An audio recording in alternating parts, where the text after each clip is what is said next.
Hi friends, நம்ம இன்றைக்கி நம்ம சேனலில் எண்ணெய் கத்திரிக்காய் காரக்குழம்பு எப்படி செய்யலான்னு பார்க்கலாம் வாங்க. ஃபஸ்ட்டு ஒரு 4-5 கத்திரிக்காவை நல்லா அந்த நடுவில் 4 வாக்கில் வெட்டிட்டு தண்ணியில் போட்டு வச்சுருங்க. ஏன்னா கருத்துரும், அதனால் தண்ணியில் போட்டுருங்க.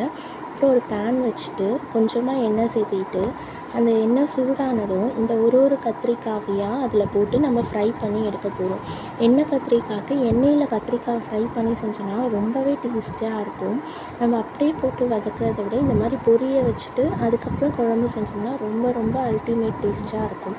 நீங்கள் ட்ரை பண்ணி பாருங்கள். இங்கே பாருங்கள், எண்ணெயில் கொஞ்சம் கையில் படாமல் பார்த்துக்கோங்க. ஏன்னா எண்ணெய் வந்து கத்திரிக்காய் தண்ணியில் போட்டு நம்ம போடுறோம்ல, மேலெலாம் லைட்டாக தெறிக்கும். கொஞ்சம் கேர்ஃபுல்லாக இதை மட்டும் பொரிக்கும் போது பார்த்து எடுங்க, தீஞ்சிடக்கூடாது, பார்த்து கவனமாக எடுங்க.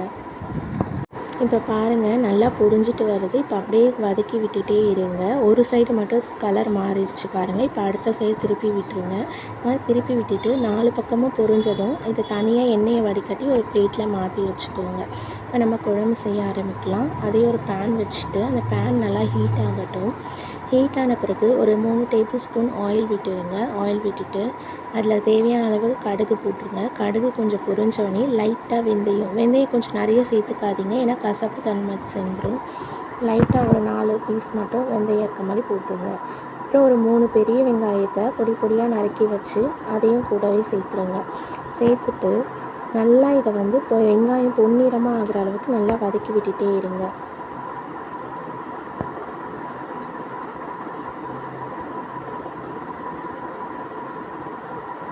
பாருங்கள், எண்ணெயிலே நல்லா அது டீப் ஃப்ரை ஆகணும். அந்த வெங்காயம் எவ்வளோக்கு எவ்வளோ வதங்குதோ அந்த அளவுக்கு குழம்போட டேஸ்ட்டும் நல்லாயிருக்கும். இப்போ தேவையான அளவு பூண்டை வந்து ஒரு 4-5 பல் பூண்டை வந்து நசுக்கி அதோடு சேர்த்துக்கோங்க இந்த ஸ்டேஜில். இப்போ எல்லாத்தையும் ஒன்றா கலந்து விட்டுருங்க.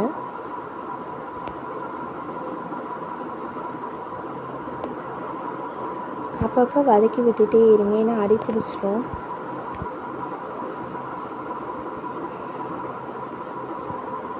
இப்போ பாருங்கள், வெங்காயம் நல்லா வதங்கி வந்ததும் ஒரு 3 தக்காளி, வெங்காயம் எந்த அளவுக்கு எடுக்கிறீங்களோ அதே அளவுக்கு தக்காளியும் பொடியாக நறுக்கி அதோடு சேர்த்துக்கோங்க. ஓவராக தக்காளி போட்டோம்னா புளியும் நம்ம ஆட் பண்ணுவோம், அதனால் ரொம்ப குழம்பு புளிப்பாக வரையிடும். அதனால் ஒரு 3 தக்காளி போதும், லிமிட் அதுதான். போட்டுட்டு நல்லா வதக்கி விட்டுருங்க.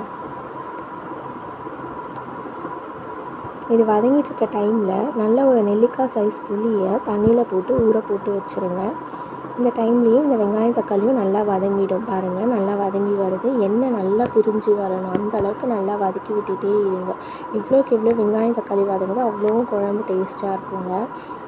சரியாக வதங்கலைன்னா டேஸ்ட் அந்தளவுக்கு தெரியாது. இப்போ பாருங்கள், நம்ம கத்திரிக்காவை எண்ணெயில் ஃப்ரை பண்ணி வச்சோம்ல, அதையும் இந்த வெங்காயம் தக்காளி நல்லா வதங்கின பிறகு அதோடு சேர்த்து நல்லா மிக்ஸ் பண்ணி விட்டுருங்க. பாருங்கள், இப்போ எவ்வளோ கம்மியாக இருக்க மாதிரி தான் இருக்குது, ஆனால் புளி தண்ணியெலாம் ஊற்றோடனே குழம்பு எப்படி நல்லா திக்காக கிடைக்கும் பாருங்கள். இப்போ இந்த சமயத்தில் லைட்டாக மஞ்சள் பொடி ஆட் பண்ணிக்கோங்க. தேவையான அளவு கார மிளகாய் பொடி, வீட்டில் இருக்கோம்ல குழம்பு மிளகாய் பொடி, அதையும் ஆட் பண்ணிக்கோங்க. சால்ட்டு தேவையான அளவு எல்லாத்தையும் சேர்த்துட்டு ஒன்றா மிக்ஸ் பண்ணி விட்டுருங்க. கத்திரிக்காய் எல்லாமே நல்லா மிக்ஸ் ஆகி வரணும். அந்த மசாலா வந்து உள்ளே நல்லா அந்த ஃப்ளேவர் ஏறணும், அந்த அளவுக்கு நல்லா கலந்து விட்டுடுங்க. பாருங்கள், தெரியுதுங்களா, எண்ணெய் நல்லா பிரிஞ்சு வருது பாருங்கள். இப்போது இந்த புளியை நல்லா வடிகட்டி நல்லா கரைச்சி எடுத்துக்கோங்க. அந்த புளி தண்ணியை இந்த கலவையோடு சேர்த்துருங்க. பாருங்கள், சேர்த்துட்டு கலந்து விட்டுருங்க. அந்த புளியை ஒரு 2-3 டைம் கூட தண்ணியில் நல்லா கரைச்சி ஊற்றுனீங்கன்னா நல்லா திக்கான கன்சிஸ்டன்சியில் கிடைக்கும். ஏன்னா நம்ம ஒரு நெல்லிக்காய் சைஸ் புளியை ஆட் பண்ணியிருக்கோம்ல, அதை திரும்ப வடிகட்ட அதில் இருக்க நிறைய புளியோட தண்ணி கிடைக்கும். அந்த தண்ணியை ஆட் பண்ணுங்கள். இங்கே பாருங்கள் எவ்வளோ தண்ணி கிடச்சிது. ஃபஸ்ட்டு ஊற்றமோ கொஞ்சமாக தான் கிடச்சிது. பாருங்கள், நல்லா வதங்கி வருது பாருங்கள். அப்பப்போ இந்த மாதிரி கிளறி விட்டுட்டே இருங்க. பார்த்தீங்களா, எவ்வளோ திக்காக கிடைக்கிது. கொதிக்க அந்த குழம்போட டேஸ்ட்டும் கொஞ்சம் நல்லா ஏறும். அந்த கத்திரிக்காய் மசாலாலெலாம் சேர்ந்து நல்லா டேஸ்ட்டாக கிடைக்கும். அவ்வளோதாங்க, கொதிச்சோடனே சர்வ் பண்ண வேண்டியதான். சூப்பரான எண்ணெய் கத்திரிக்காய் காரக்குழம்பு ரெடிங்க. தேங்க்ஸ் ஃபார் வாட்சிங்.